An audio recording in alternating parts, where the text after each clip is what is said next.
Welcome back to the Cossy Arsenal channel. My name is Cossy. Welcome back to a brand new video. Arsenal 1, Crystal Palace 0, and Eberechi Eze has punished his former masters. What a goal. Acrobatic style. Very nervy performance, but Arsenal eventually finding a way to win. And now we are 6 points above Manchester City and 7 above Liverpool. That is all you wanted to know to understand the significance of that win against Crystal Palace. Who was your man of the match in this game? Declan Rice or Gabriel Magalhaes? Obviously, both of them coming off, seeming like they're injured. And with Gabriel Magalhaes, it's Saliba who came off, seeming injured. It wasn't Gabriel Magalhaes. But Declan Rice coming off, seeming like he was injured. Very crucial part of this Arsenal team. He wins the ball back. He works very hard. And his deliveries into the danger areas on corners and set pieces is devilish.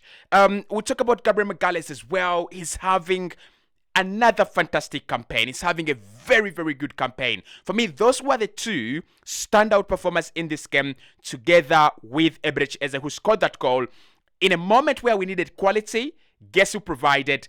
It was Eberechi Eze. Hit the like button. Man of the match, I'm going to go with Declan Rice. I don't know if you guys have other choices, but I'm just going to go with Declan Rice. I thought he had a very good game. Sublime.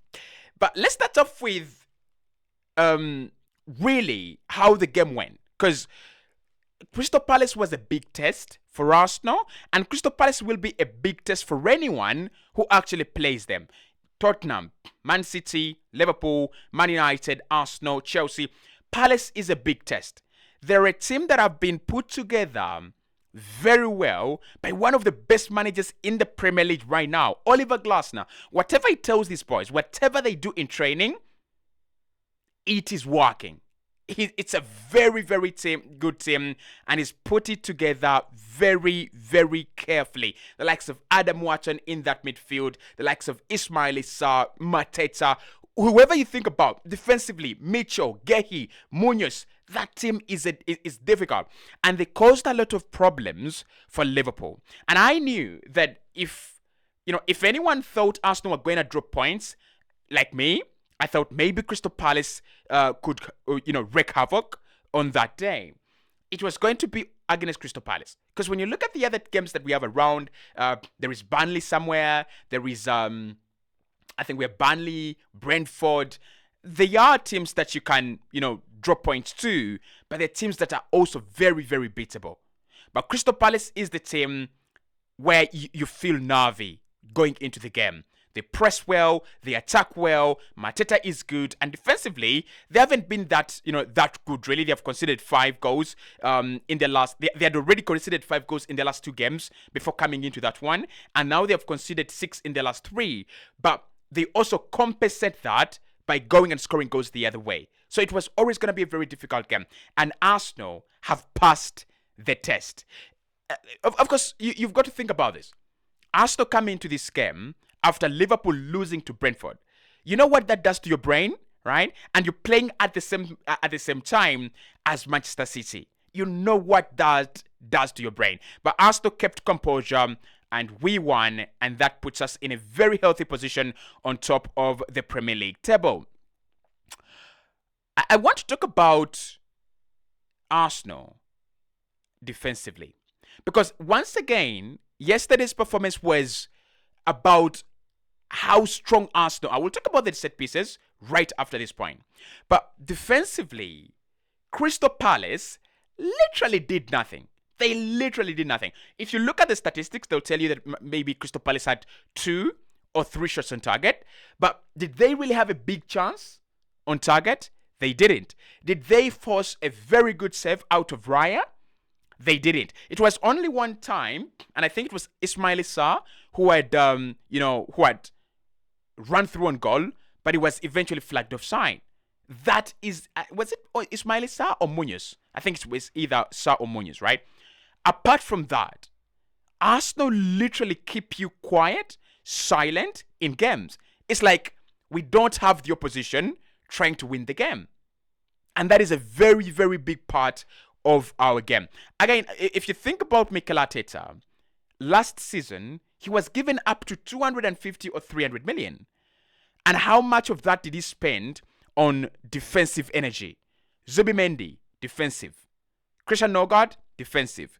Christian Mosquera, defensive. Piero Hincapié, defensive.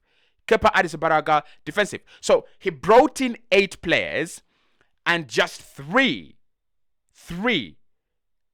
are attacking players. That is Eze, Gyökeres, and Madueke.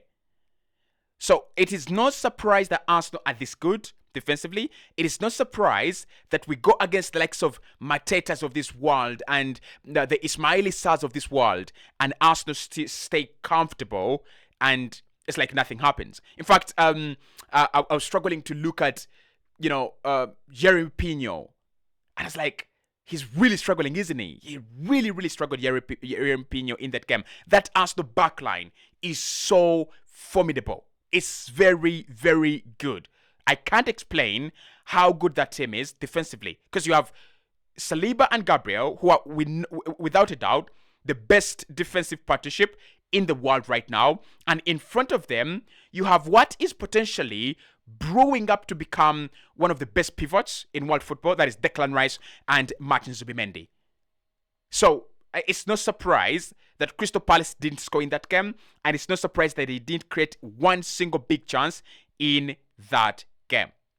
But there is a point I talked about in the preview. Give me my flowers. I said it was always going to take a set piece to unlock this Crystal Palace team, and it was going to take a set piece to unlock this game. And boy, oh boy, did it take a set piece for Eze to provide an acrobatic, and boy, oh boy, did the game open up.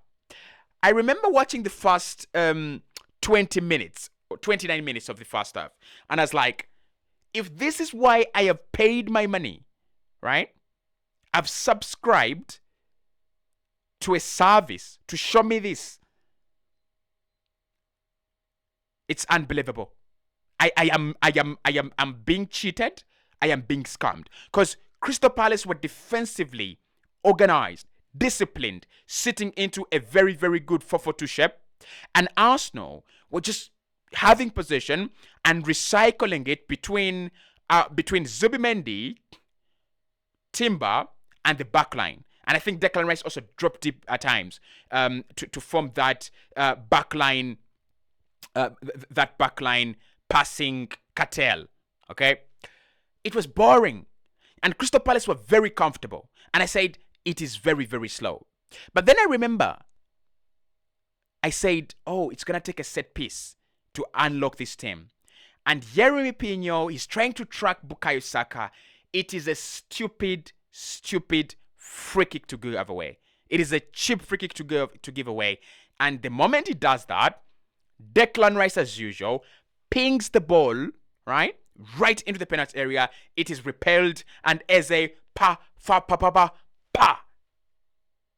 And Arsenal get the lead. And the moment Arsenal get the lead, Crystal Palace are like, oh, we've got to respond.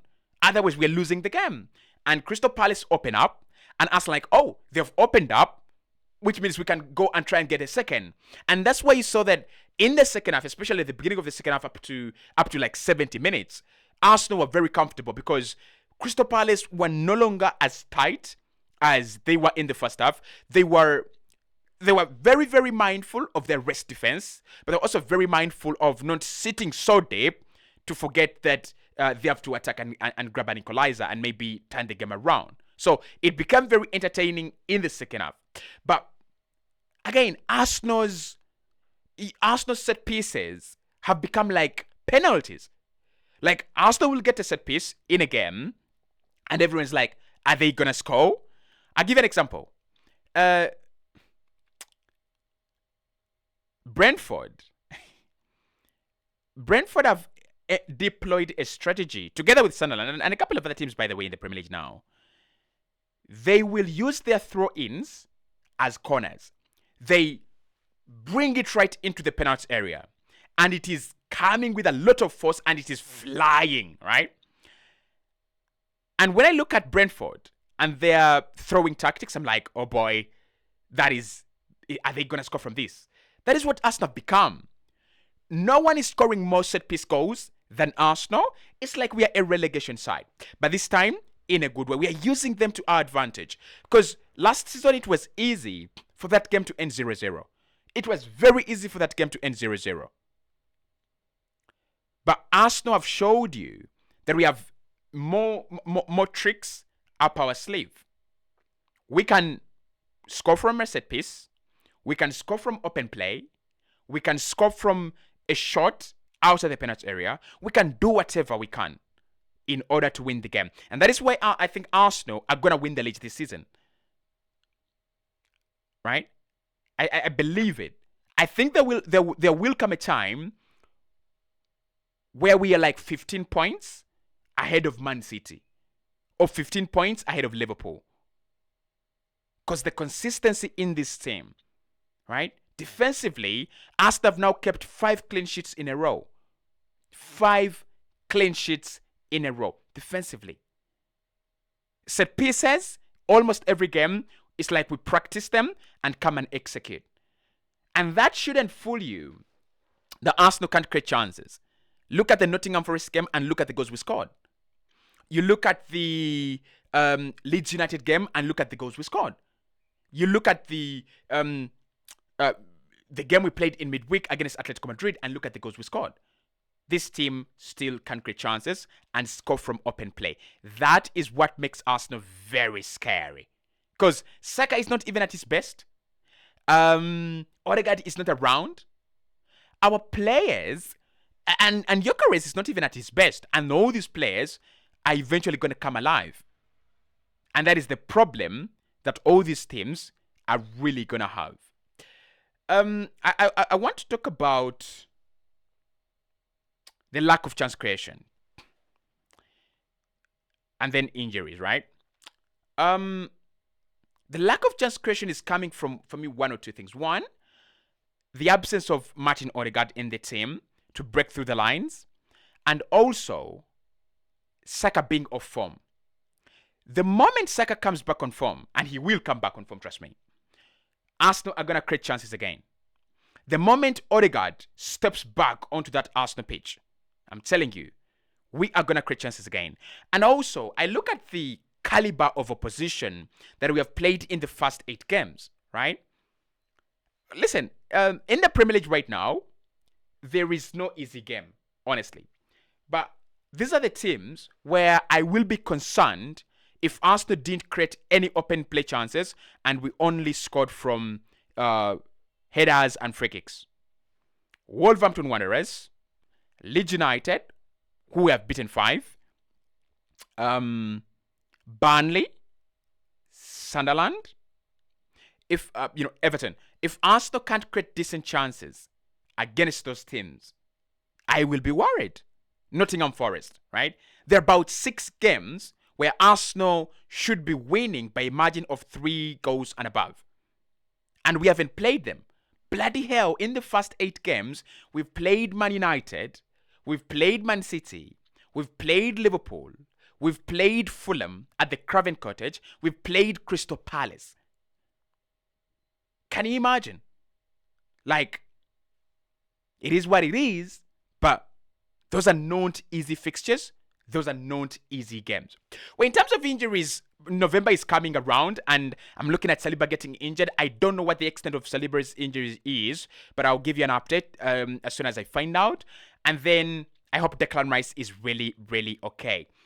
Lastly, I want us to talk about Bukayo Saka. Are you worried about Saka? I am not. I think he's come from an injury and he's yet to pick his boots up again. But eventually, we know he's our boy. He's little Chile. He's captain, little captain. And the moment Saka gets back on fire, the moment Saka grabs like 2 goals, right? The moment he grabs like 2 goals and an assist, the world is going to be in a bad place.